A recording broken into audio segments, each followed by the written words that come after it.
히브리스는 누가 지었을까요? 히브리스의 저자에 대해서는 여러 가지 이론이 있습니다.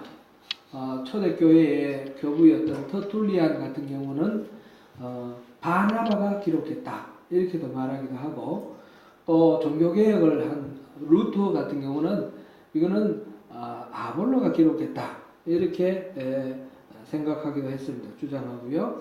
현대신학자 중에 또 유명한 그 강해설교로 유명한 아드 핑크라는 분은 이거는 바울 사도의 작품이 틀림없다 이렇게 말하기도 했습니다. 모두 다 나름대로 주장하는 근거는 있습니다. 이래서 이렇다 주장한다 하는 그런 근거는 있지만, 그것으로 확실하게 이 말이 맞구나 라고 말할 수 있는 그런 확실한 결정적인 증거는 없습니다. 초대교회 때부터 이 히브리스에 대해서는 저자가 분명하지 않았습니다.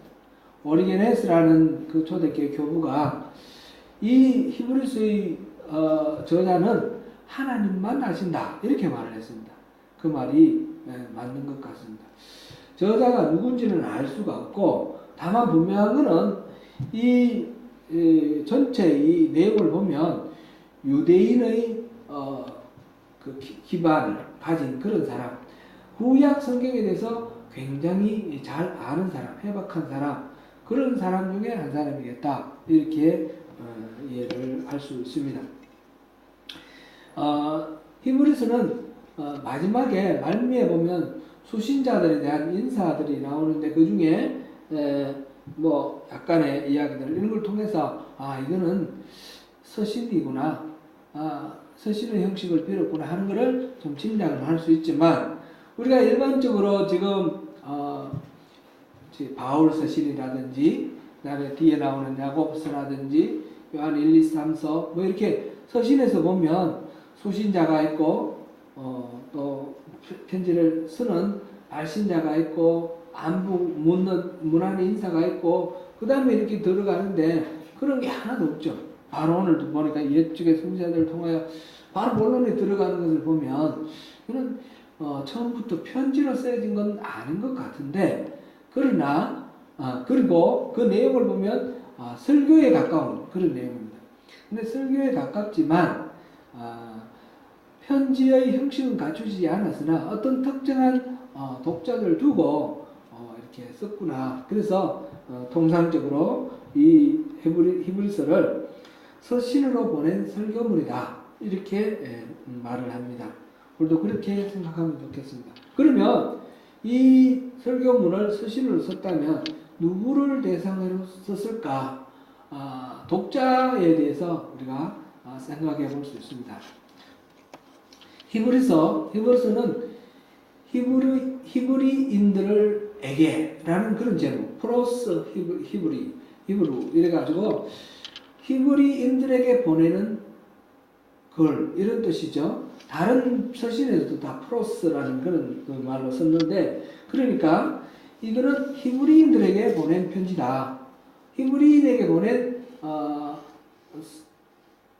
설교 서신이다 이렇게 말할 수 있겠죠. 히브리인은 그러면 또 어떤 히브리인일까? 히브리인도 다양합니다. 예루살렘 중심으로 이 가나안 땅에 살고 있던 히브리인이 있고, 또 흩어져 살고 있는 수많은 나라의 디아스포라 그리고 유대인들이 또 있습니다. 히브리인이 바로 유대인이죠. 흩어져 있는 사람이 있는데, 그런 사람들 중에 특별히 그리스도를 영접한 사람, 예수를 믿는 사람, 그래서 디아스포라 중에 개종한 그리스도인을 대상으로 했다 이렇게 보면 좋겠습니다. 그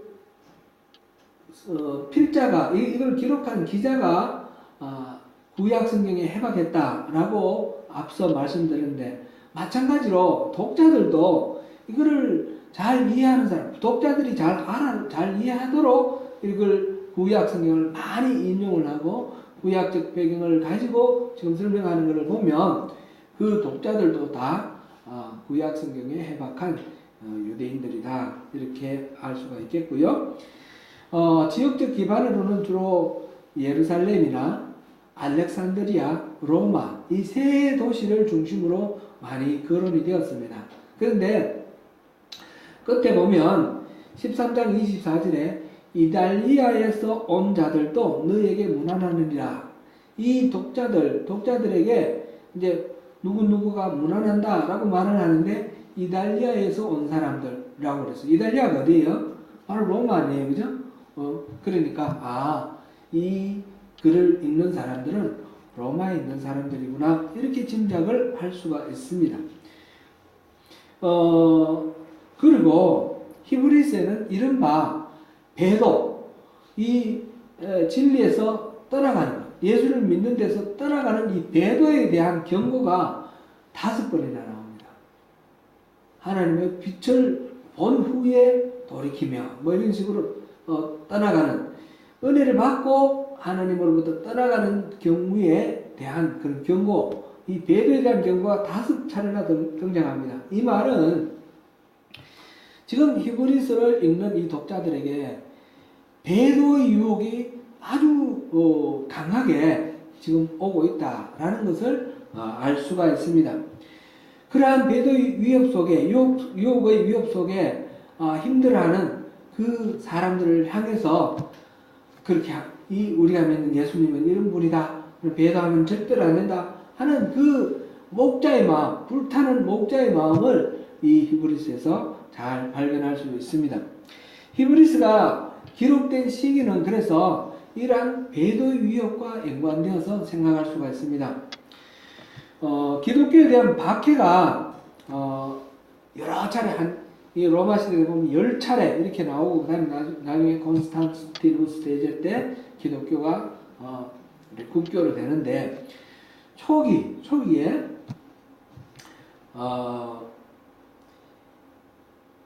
오늘 여기 10장 32절 한번 잠깐 읽어볼까요? 이거는 띄우지 않는 부분인데, 히브리서 10장 32절 33절 한번 읽어보겠습니다. 34절까지 같이 읽습니다. 시작. 전날에 너희가 빛을 받은 후에 고난의 큰 싸움을 견뎌낸 것을 생각하라. 혹은 비방과 환난으로서 사람에게 구경거리가 되고, 혹은 이런 형편에 있는 자들과 섬기는 자가 되었으니, 너희가 갇힌 자를 동정하고 너희 소유를 빼앗기는 것도 기쁘게 당한 것은 더 낫고 영광 소유가 있는 줄 알미라. 아멘. 지금 이미 한번 큰 박해를 받았다는 것을 알 수 있죠. 사람들로부터 조롱도 당하기도 하고, 가지고 있는 소유, 재산도 빼앗기기도 하고, 어려움을 당했다는 것을 알 수가 있습니다. 그리고 12장 4절을 한번 보겠습니다.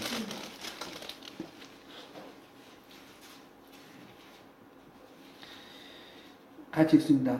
너희가 죄와 싸우되 아직 피 흘리기까지는 대항하지 아니하고. 아멘. 지금 죄와 싸우고 있는 그런 상황인데, 피 흘리기까지는 아닌 그런 아주 극한까지는 가지 않았지만 아주 심각한 그런 상황이 있다는 것을 알 수가 있습니다. 그래서 이 구절들을 통해서 우리가 알 수 있는 것은 이미 심각한 핍박을 받은 적이 있고, 지금 심각한 핍박 아래 놓여 있는데, 이 두 핍박 사이에 이 성경이 기록됐다 이렇게 알 수가 있습니다. 그래서 이거는 두 개의 핍박을 먼저 생각할, 초대교회의 두 개의 핍박을 먼저 생각하면 이 시대에 있겠구나 짐작할 수 있습니다. 첫 번째가 클라우디우스 황제 때, 4대 황제 클라우디우스 황제 때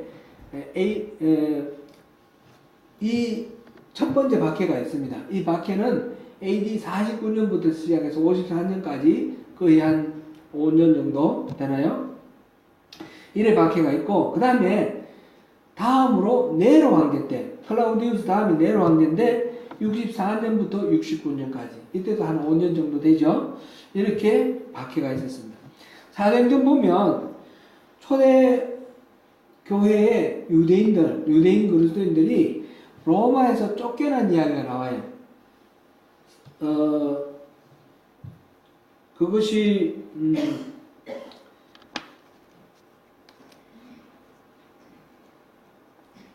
사도행전 18장 2절에 나오는데요. 18장 2절에 보면 바울 사도가 고린도에서 브리스길라와 아굴라라는 사람을 만났는데 이 사람들은 본도에서 난 사람인데 로마에서 쫓겨났다. 그런 이야기가 나와 있어요. 그걸 글라우디오 왕 때 쫓겨났다. 그리고 역사적 사실하고 일치가 되죠. 그래서 이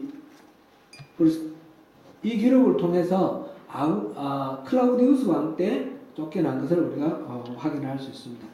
이거는 조금 역사적 상황을 약간 살펴볼 필요가 있는데 길게는 볼 필요가 없고요. 바울 사도, 사도행전에 보면 바울 사도가 선교여행을 갈 때 맨 먼저 어디를 찾아가죠? 유대인들의 회당을 찾아갑니다. 유대인들의 회당을 찾아가서 거기서 성경, 구약 성경이죠. 성경을 읽고 그것을 해설하는 걸 통해서 그 성경에 약속되었던 메시아가 오셨다. 그분이 바로 예수님이다. 이걸 전하는 거예요. 이렇게 전하니까 그 말을 듣고 많은 사람들이 회심을 하고 예수를 믿는가 하면 반대로 이 이단들이다 해서 심각하게 이렇게 갈등을 일으키는 그런 것들이 바울 사도가 가는 곳곳마다 일어나는 것을 봅니다. 유대인들에게 있어서 예수님을 믿는 것은 하나님을 대적하는 거다. 이렇게 받아들여지기도 하는 거죠. 바울 사도 자체가 그렇게 예수 믿는 사람들을 핍박하던 사람 아닙니까? 그렇게 유대인들 사이에 먼저 이 복음이 전해지는데 복음이 전해질 때에 이런 심각한 갈등들이 이렇게 일어난다는 것을 볼 수 있습니다. 로마 교회도 마찬가지입니다. 로마 교회는 누가 가서 전도해서 세워진 교회는 그런 기록은 없습니다. 아마 오순절 때 마가의 다락방에서 제자들이 성령 강림을 체험하지 않습니까? 그래가지고 밖에 나가서 복음을 전하고 베드로가 한 번 설교를 했을 때 3,000명이 했음하고 이런 놀라운 사건이 있지 않습니까? 그럴 때에 그때 오순절을 명절을 지내기 위해서 몰려왔던 디아스포라 유대인들이 그 성령을 체험한 거예요. 목격하고 체험하고. 그래서 각자 자기가 살던 곳으로 돌아갔는데 돌아가서 교회를 세웠다. 이렇게 보는 거죠. 대표적으로 로마 교회가 바로 그렇게 오순절 때 디아스포라 유대인들이 그 순례를 위해서 예루살렘 갔다가 성령의 그 일하심을 보고 돌아가서 그것을 믿고 교회를 세운 거로 그렇게 봅니다. 이렇게 돌아간 유대인들 중에서 기독교가 생겼잖아요. 근데 기독교가 생기니까 이 기독교인들과 유대교를 믿는 유대인들 사이에 둘 다 유대인인데 갈등이 생기는 거예요. 이 성경에서 말하는 그 메시아가 바로 예수님이다 이렇게 주장하는 사람들이 그리스도인이고 그거는 이단이다 라고 말하는 사람이 유대인이에요. 그래서 서로 갈등을 하는 거예요. 그냥 갈등하는 정도가 아니라 사도행전에 보면 바울 사도가 가는 데마다 소동이 일어났다고 그랬어요. 이 유대인들이 이 그리스도인들을 잡아서 때리고 죽이고 그렇게 하는 거예요. 바울 사도도 돌에 맞아서 죽은 줄 알고 이렇게 간 그런 경우도 있지 않습니까? 그러니까 그 간 곳마다 난리가 난 것처럼 이 로마에서도 이 두 부류가 갈등하고 소동을 일으키는 거예요. 그래서 이들이 너무너무 난리를 많이 치니까 글라우디오 황제가 유대인 중에 그리스도인이나 유대교도나 그 차이는 인식을 못하는 거예요. 로마인 입장에서는. 유대인들은 맨날 자기들끼리 싸우네. 그래가지고 전부 나가. 그래서 로마에서 추방시켜버린 거예요. 그게 글라우디오 황제의 추방입니다. 로마 추방이 이게 AD 49년에 있었습니다.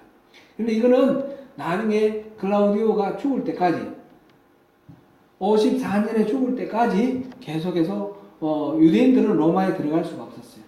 그래서 다른 곳으로 흩어졌는데 브리스길라와 아굴라 같은 경우는 그래서 고린도로 갔다가 에베소로 갔다가 이러다가 나중에 다시 로마로 돌아가죠. 이 추방님은 글라우디우스가 죽고 네로가 다음으로 이어서 황제가 되고 난 뒤에 네로가 그거를 해제를 시켜줍니다. 그래서 정상적으로 다시 돌아가서 이렇게 생활을 하기 시작합니다. 로마서에 보면 유대인과 이방인의 갈등 이런 이야기가 많이 나오는데 그건 교회 안에서 유대인과 이방인의 갈등이 심했습니다. 왜 그랬냐면 이 원래는 교회의 리더들은 유대인이잖아요. 그랬는데 이 유대인들이 다 추방되었을 때 그때 교회 리더는 누구였어요? 이방인들이었어요. 이방인들. 근데 추방되었던 유대인들이 다시 돌아왔어요. 그리고 교회 안에 서로 이렇게 갈등이 있는 거예요. 같은 그리스도인 사이에 갈등이 있는 그런 내용들이 로마서에 반영되어 있습니다. 이런 상황, 그래서 그런 상황 속에서 교회가 흘러가는데 이 네로가 AD 64년에 로마에 큰 화재가 일어났습니다. 큰 화재가 일어났는데 사람들이 이건 네로가 불을 지른 거다. 그건 아마 사실일 거예요. 확실하게 역사적으로 결론은 안 됩니다. 그러나 가장 유력한 설은 네로가 이 스스로 예술가라고 그렇게 자칭하면서 도시에 불을 질러가지고 불타는 거, 불 구경하는 데서 시를 짓고 막 이렇게 하는 거예요. 이게 이제 코바디스 이런 영화에 보면 그렇게 나와 있죠. 이게 이제 통설입니다. 그랬는데 사람들이 네로가 불을 질렀다는 것을 이 소문이 돌아가니까 전부 분노하죠. 시민들이 분노를 하고 황제를 죽이자. 그러니까 황제를 죽이려고 하니까 이 황제가 급하니까 기독교도들이 불을 질렀다. 그렇게 또 소문을 내가지고 기독교들을 탄압을 하는 거예요. 그때부터. 옛날에 그 일제시대 때 관동 대지진 일어났을 때 지진이 일어나가지고 완전히 난리가 났는데 조선 사람들이 그 우물에 독약을 넣었다 이래가지고 일본 사람들이 조선 사람들을 막 죽이고 막 그랬습니다. 그 문제의 어려움을 예봉을 피하기 위해서 책임을 지지 않기 위해서 엉뚱한 희생양을 갖다 세우는 거죠. 바로 이 로마 시대에 네로 황제 때 그 화재가 났을 때 희생양으로 기독교도들을 삼은 거예요. 그래서 이들을 죽이고 수많은 사람들이 붙들려 가가지고 사자밥이 되고 또 십자가에 달려서 죽기도 하고 화형도 당하고 이렇게 됐습니다. 지금 히브리서는 이러한 상황을 배경으로 하고 있는데 특별히 네로 황제 때 지금 1차 박해 때는 유대인들이 전부 쫓겨났어요. 그때는 유대교도나 기독교도나 함께 쫓겨났는데 다시 돌아왔는데 지금 2차 박해가 일어나는데 이번에는 유대교는 건드리지 않고 유대교에는 자유를 주고 기독교도만 박해를 하는 거예요. 똑같이 유대인들이라고 생각할 때에 이때는 아직까지 기독교와 유대교가 확연히 나눠지기 전입니다. 유대인들 중에서 예수를 믿는다는 것 때문에 죽임을 당하는 거예요. 그럼 예수를 안 믿고 그냥 옛날처럼 그런 하나님 섬기는 그 유대교로 머물러 있으면 죽임을 당하지 않는 겁니다. 그럴 때에 어떤 문제가 생기겠습니까? 예수를 믿는 사람들에게 믿지 마라. 다시 돌아오라. 유대교로 다시 돌아오라는 그런 유혹이 강력하게 오는 겁니다. 이거는 그냥 예수 믿는 것 때문에 핍박당하고 어려움 당하고 그 정도가 아니고 일도 못할 뿐만 아니라 들키면 잡혀 죽습니다. 생명이 걸려있는 것입니다. 그렇기 때문에 살기 위해서 배도하기도 하는 거죠. 수많은 배도가 일어납니다. 그래서 이러한 것을 배경으로 해서 히브리서가 지금 우리가 믿는 예수님이 어떤 분인지 아냐. 예수님은 이런 분이다. 절대로 이 예수님 믿다가 다시 예수님을 배반하면 안 된다. 그걸 이제 히브리서에서 말고 딸도록 지금 얘기하고 있는 거예요. 예수님은 천사보다도 우월하고, 예수님은 우리가 그렇게 위대한 분으로 알고 있는 모세보다도 더 위대하고, 또 제사장 중에 제사장 아론보다도 위대하고, 어떤 누구보다도 위대하다. 예수님은 이런 분이시다. 세상에 누구와도 비교할 수 없는 그런 특출한 분이시다. 우리 예수님을 우리가 믿어야 된다. 그렇게 말하는 것입니다. 이게 히브리서 내용의 골자입니다. 앞으로 자세히 살펴보겠지만 예수님을 믿는 것은 그렇게 중요하고 우리가 놓칠 수 없는 그런 진리다. 그렇게 말하고 있습니다. 그래서 히브리서는 제5의 복음서다. 이렇게 말합니다.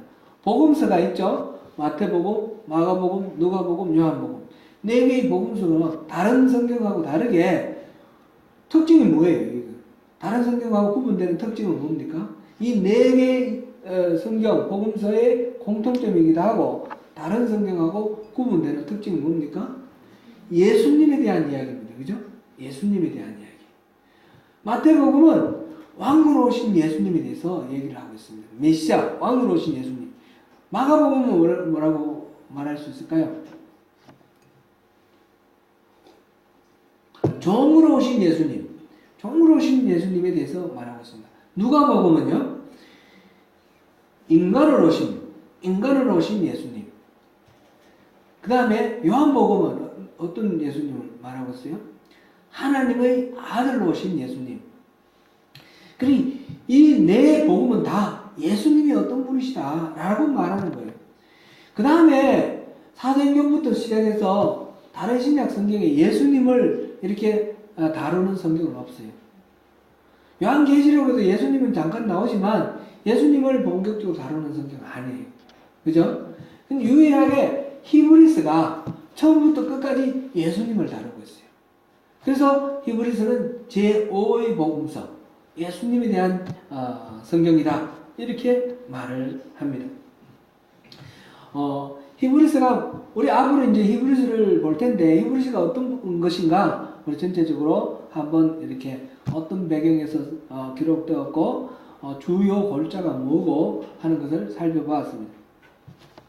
오늘은 1절부터 3절까지 이 부분만 보면서 앞으로 가이드를 삼으려고 합니다. 사실은 이 히브리서는 오늘날 우리의 신앙의 발전에 굉장히 중요하고 가까운 그런 성경입니다. 다른 성경들도 다 그렇지만 이 로마 시대에 이 외부에서 오는 그 압력이 너무너무 커서 배도를 하지 않으면 안 된다 싶을 정도로 그 수많은 사람들이 배도하는 그런 상태, 예수를 믿는 데서 떨어져 나가는 그런 상황이었습니다. 오늘날 우리가 살고 있는 이 시대가 어쩌면 그런 배도의 시대가 아닌가 싶어요. 외부에서 예수를 믿는다고 감옥 보내거나 또는 죽인다거나 그런 식의 박해가, 직접적인 박해가 있는 것은 아니지만 예수를 믿는 것이 다른 어떤 가치에 의해서 그게 사실 진리인가? 아닌가? 묵고기는 거 믿어야 되나? 이런 생각이 들게 하는 그런 강한 압력들이 외부에서 있다는 거죠. 오늘날 예수 믿는 것은 참 쉽지 않습니다. 우리는 제가 이제 저희 아들이 또 신학을 하면서 목회를 한다고 그러는데 가만히 생각해 보면 저 아이의 장래에 그 목회 환경은 어떨까? 참으로 참 암담하다라는 그런 생각이 들어요. 하나님 도와주시지 아니하시면 절대로 안 되는, 지금 이때까지와의 환경과는 전혀 다른 그런 환경이죠. 오늘날 젊은이들이 예수를 믿는 것이 참 너무너무 어려워. 우리 이 자리에 있는 여러분 젊은이들이 너무너무 귀한 그런 시대입니다. 저희들이 학교 다닐 때만 해도 대학에 들어가면 이렇게 서클이 있는데 기독교 동아리들이 많이 있었어요. 요즘은 대학교에서 이 기독교 동아리가 맥을 못 춘다 그래요. 그 기독교 동아리 떳떳하게 가지를 못한다 그래요. 진짜 믿음이 굳은 사람들은 가기는 가지만은 그만큼 옛날하고 다르게 분위기가 적대적이고 좋지 않다는 거죠. 부정적이라는 거죠. 그러므로 이 히브리서를 보면서 오늘날 우리가 이 예수를 믿는다는 것이 무엇인가, 믿음이 무엇인가, 어떻게 우리가 믿어야 되는 것인가를 좀 더 진지하게 들여다보는 그런 중요한 하나의 계기로 삼으면 좋겠습니다. 히브리서에서 먼저 하나님을 소개하기를 하나님은 말씀하시는 하나님이다, 그렇게 소개를 하십니다. 1절 우리 같이 한번 읽어보겠습니다. 시작. 옛적의 선지자들을 통하여 여러 부분과 여러 모양으로 우리 조상들에게 말씀하신 하나님이, 이렇게 말씀하신 하나님, 이렇게 기록하고 있습니다. 하나님은 숨어 계시지 않고 말씀을 하십니다. 자신을 드러내시고 당신의 백성의 삶에 몰라라 나 몰라라 무관심하지 않으시고 일일이 개입하시는 분입니다. 다르게 표현하면 하나님은 임마누엘로 우리 삶 속에 임재하셔서 구체적으로 우리 삶에 관여를 하시는 분이십니다. 우리 여러 번 그런 거 살펴봤죠? 특별히 로마서 8장 28절을 제가 여러 번 인용을 했는데, 우리의 모든 일들 속에서, 우리의 모든 일들 배후에서, 우리 하는 일 뒤에서 하나님은 이 합력하여 선을 이루기 위해서 배후에서 일하고 계시는 분이 하나님이시라는 거죠. 살아계시는 하나님, 그리고 말씀하시는 하나님, 이것이 중요한, 우리 하나님에 대한 이해에 굉장히 중요한 첫 번째 이해다, 이렇게 볼 수 있습니다. 하나님이 말씀하시는 방법은 매우 다양합니다. 헨리 블랙가비가 쓴 하나님을 경험하는 삶, 읽어보신 분들이 많이 계실 거라고 생각하는데, 여기에 보면 하나님이 말씀하시는 다양한 방법이 소개되어 있습니다. 거기에 소개된 것을 간단하게 제가 말씀을 드리겠습니다. 창세기 16장을 보면 아브라함의 아내 사라가 아들을 낳지 못하므로 여종 하갈을 통해서 자손을 보기를 원합니다. 그래서 하갈을 아브라함에게 들여보냈는데, 하갈이 임신하자 주인 사라를 멸시합니다. 그래서 사라가 이 여종 하갈을 학대하고 힘들게 만듭니다. 그래서 하갈이 도망을 갔습니다. 도망을 가다가 그 광야에서 여호와의 사자 천사를 만납니다. 천사가 돌아가라, 내 주인을 잘 섬기라, 그 말하는 것을 봅니다. 성경에는 이렇게 천사가 나타나서 하나님의 말씀을 전하는 그런 경우들이 많이 나옵니다. 창세기 15장에서는 여호와의 말씀이 환상 중에 아브라함에게 임하여 이르시되, 이렇게 기록되어 있습니다. 환상을 통해서 하나님이 말씀하시기도 합니다. 창세기 28장에서는 형을 피해 도망가던 야곱이 베델에서 돌베개를 메고 잠을 자는데, 그 꿈속에서 사다리가 내려와서 천사가 오르락내리락 하는 것을 봅니다. 곧 하나님은 꿈을 통해서 말씀하시기도 합니다. 출애굽기 28장 30절에 보면 우림과 둠밈을 두시는데, 이 우림과 둠밈을 통해서 이 판결의 그랬는데, 우림과 둠밈을 통해서 말씀을 하십니다. 예레미야 28장에 보면 토기장의 비유가 나옵니다. 하나님이 비유의 말씀을 통해서도 말씀하십니다.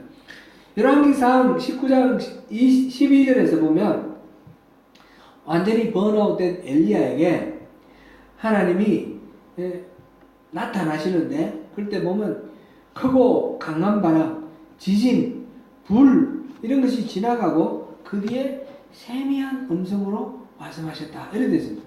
이렇게 세미한 음성으로 말씀하시기도 합니다. 출애굽기 8장에서 10장 사이에 보면 10가지 재앙이 나옵니다. 이런 기사와 이적, 이런 것을 통해서 하나님이 말씀하시기도 합니다. 오늘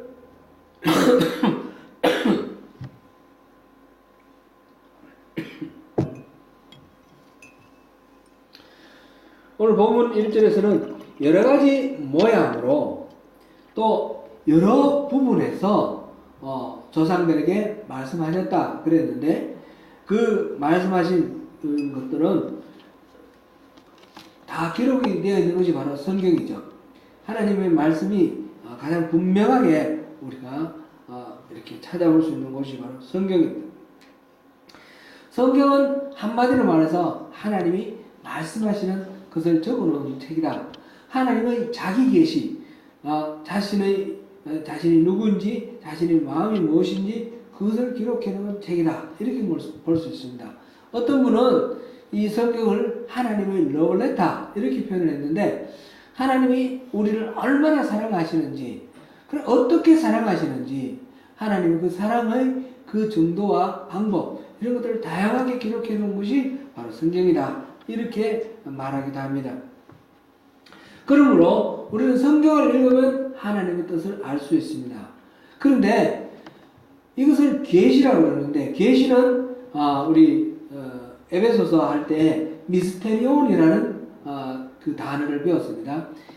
비밀이라고 그랬는데, 이 미스테리온은 시크릿하고 다르다 그랬죠. 시크릿은 일부러 감춰놨다가 보여주면 다 알 수 있는 것입니다. 비밀로 했다가 그걸 말하면 이제 더 이상 비밀이 아니죠. 다 알게 되는 거죠.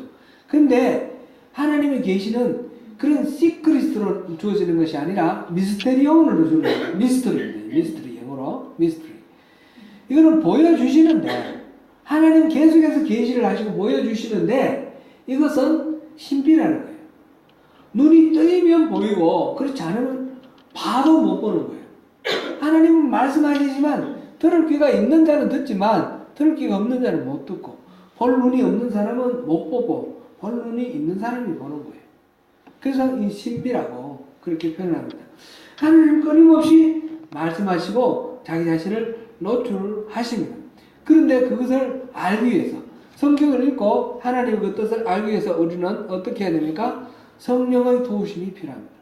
그래서 지혜와 계시의 영을 달라고 우리가 기도해야 되고, 성령의 도우심을 받아서 하나님의 그 계시를 깨달아 하는 것입니다. 하나님은 늘 말씀하시는 분이다 라는 것이 오늘 이 첫 번째 말씀인데, 그 말씀하시는 걸 어떻게 알 수 있느냐, 더 알아들을 수 있느냐, 성령의 도우심이 필요하다는 것입니다. 그 다음에 하나님에 대해서 지금 계속해서 말씀을 하는데, 하나님이 말씀하시는데, 하나님 말씀 중에 가장 절정에 이르는 것, 클라이막스는 다름 아니라 성경에 기록된 여러 가지 말씀이, 선지자를 통해서 기록한 말씀이 있지만 가장 클라이막스는 예수님이라는 거예요. 그 아들을 통해서 우리에게 말씀하셨다, 이렇게 되어 있습니다. 예수님이 바로 하나님의 계시의 클라이막스라는 것입니다. 그래서 이 아들을 만유의 상속자로 삼으시고 그로 말미암아 모든 세계를 지으셨다, 이렇게 말했습니다. 이 모든 날 마지막에 2절 처음에, 근데 이 모든 날 마지막은 미래에 다가올 어떤 날을 말하는 것이 아니라 하나님이 약속하셨던 그 날의 마지막, 드디어 그 날이 이루어진, 실현되는 날, 우리가 이야기를 할 때 마침내 또는 드디어 이런 표현을 할 수 있는 날 있죠. 그날이 언제냐? 바로 예수님이 오신 날이에요. 예수님이 오신 날, 이 마지막 날에 바로 예수님을 통해서 하나님께서 그 자기의 계시를 완성시키신 것이에요. 그래서 오늘날 계속해서 그 마지막 날에 해당되는 것입니다. 예수님을 하나님께서 예수님을 통해서 말씀을 하셨는데, 자기를 계시하셨는데 두 가지 측면에서 지금 얘기하고 있어요. 3절에 보면 하나는 이는 하나님의 영광의 광채시요 또 그 본체의 형상이시다. 영광의 광채라는 거하고 본체의 형상, 이렇게 두 가지로 표현을 했습니다. 영광의 광채라는 건 뭐예요? 우리가 태양을 볼 때 빛으로 태양을 알 수가 있지 않습니까? 빛과 태양은 분리가 안 되지요. 바라보면 빛을 보고 태양이구나. 태양의 아이덴티티와 우리가 태양을 확인할 수 있는 빛, 그것이 일치되는 것처럼 예수님은 광채라는 거예요. 광채. 하나님의 아이덴티티가 있는데 그 아이덴티티가 우리 눈에 보이는 것이 바로 하나님의 그 영광의 광채, 바로 예수님이라는 거예요. 그리고 또 본질과 형체라고 이렇게 본체와 형상이라고 표현을 했어요. 본체와 형상.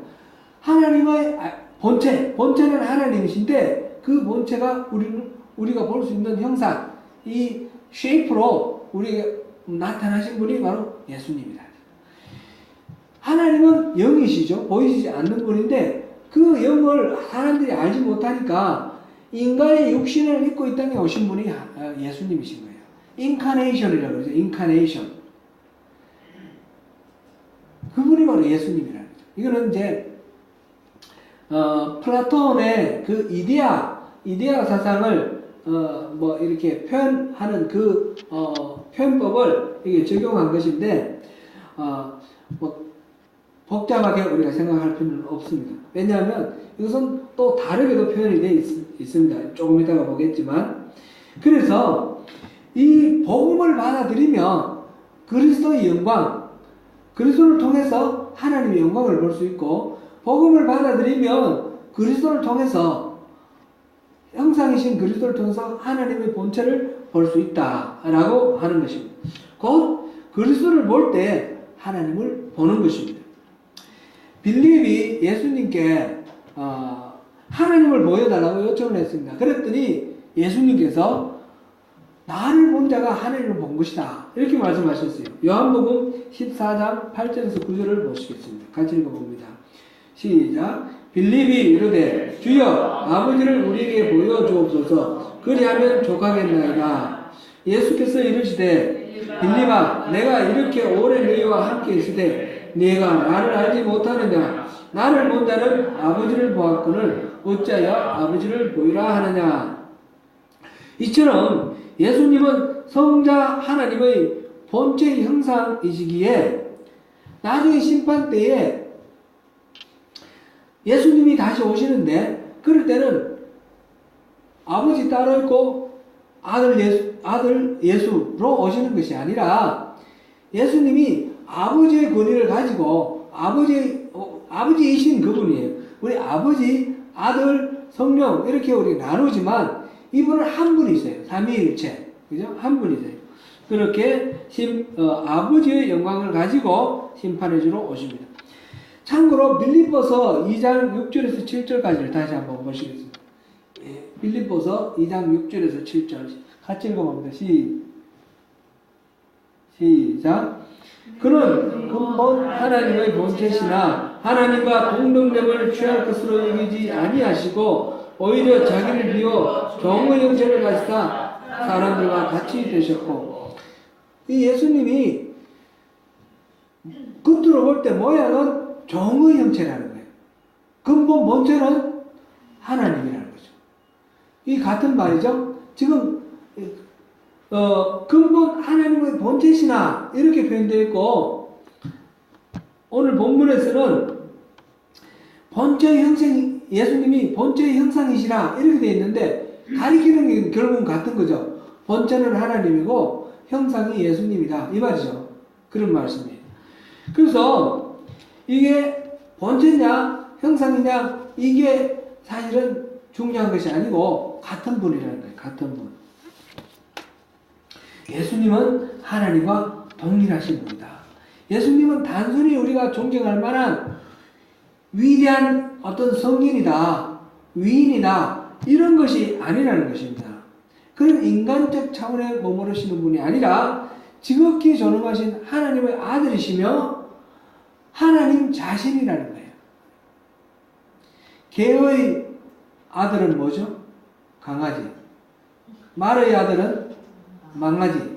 사람의 아들은 아기. 사람의 아들, 아기. 하나님의 아들은 하나님의 하나님. 그죠? 맞죠? 같은 종이 되잖아요. 그죠? 그렇게 됩니다. 예수님은 하나님이십니다. 3절을 다시 한번 읽어보겠습니다. 시작. 이는 하나님의 영광의 광채시요 그 본체의 형상이시라. 그의 능력의 말씀으로 만물을 붙드시며 죄를 정결하게 하는 일을 하시고 높은 곳에 계신 지극히 크신 이의 우편에 앉으셨느니라.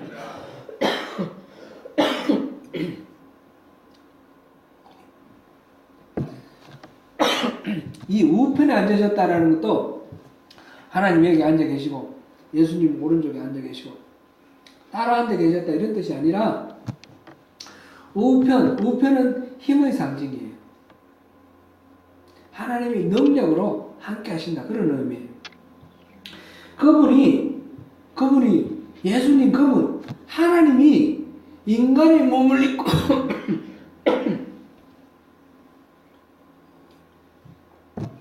하나님이 스스로 자신을 나타내기 위해서 말씀하시는 그 말씀의 하나로 인간의 몸을 입고 이 땅에 오셨어요. 하나님의 말씀이신 그분이 바로 예수님이세요. 그 예수님이 우리 가운데 오셨고 그분의 그 말씀의 능력으로 우리 모든 삶을 붙든다고 했습니다. 그리고 우리의 죄를 정결케 하신다. 예수님의 사역에 대해서 우리가 이제 여러 번 살펴봤으니까 우리가 그것을 함께하면서 뒤에 히브리서도 계속해서 나올 겁니다. 전체적으로 이렇게 요약해서 말하면 예수님이 오신 것이 우리의 모든 삶을 붙드시고 우리 죄를 정결케 하시고 그래서 하나님과 우리를 연합하게 하는 일치하게 하는 하늘 모두 우편에 앉아 계시는 그 예수님과 우리가 하나가 되게 하는 그런 일을 하시는 것입니다. 사랑하는 성도 여러분, 이제 우리 히브리서를 통해서 예수님이 어떠신 분이신지, 우리가 믿는 믿음이라는 것은 어떤 것인지, 우리가 믿고 하나님의 자녀가 되고 하나님 나라의 백성이 되는 것이 어떤 것인지에 대해서 자세히 살펴볼 것입니다. 하나님이 지금 아들 예수 그리스도를 통해서 우리에게 말씀하십니다. 하나님이 스스로를 나타내 보이시려고 말씀으로 이 땅에 오신 분이 바로 예수님이라 이렇게 말씀하십니다. 우리가 믿는 예수님은 그러므로 바로 하나님이십니다. 그 주님 안에서 우리가 승리하시는 우리 모두가 되시기를 축원합니다.